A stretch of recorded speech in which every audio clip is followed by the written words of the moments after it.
This is just a quick tutorial on hash functions. We're going to be using the SHA-512 hash function. This is a cryptographic hash. Now, the way that these work, if you start with a message, you run that message through the cryptographic hash function, so we'd run that through SHA-512, and then it will output a short name, an alphanumeric number basically, which we call a hash. So I'm going to write the dog. And this down here is the hash for the dog coming out of SHA-512. Now if I change that to the dogs, the hash changes drastically. This is one of the features of cryptographic hash functions. We want it to be quick to compute the hash for any given message. We want a small change to a message to change the hash value so extensively that the new hash value appears uncorrelated with the old hash value. We will also want it to be infeasible to generate a message from its hash value except by trying all possible messages. So basically, we call these one-way hashing functions.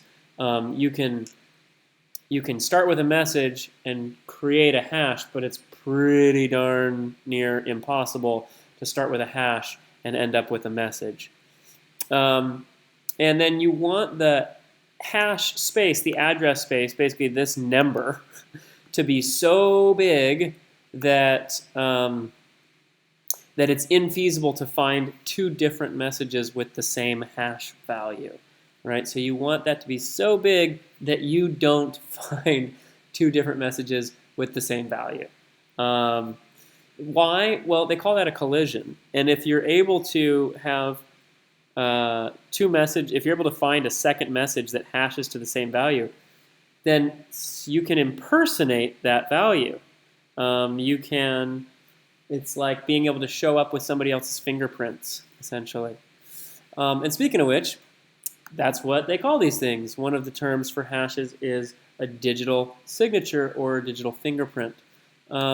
Now, it's not just short pieces of text.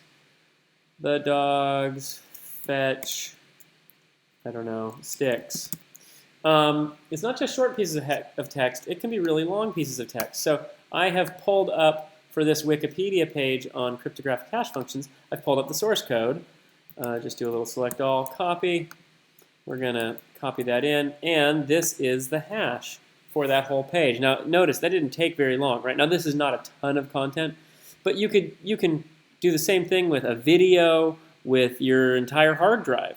And this ends up being one of the Lego blocks, one of the fundamental Lego blocks of modern cryptography, is hashing, one-way hashes. We'll go into more in other tutorials soon.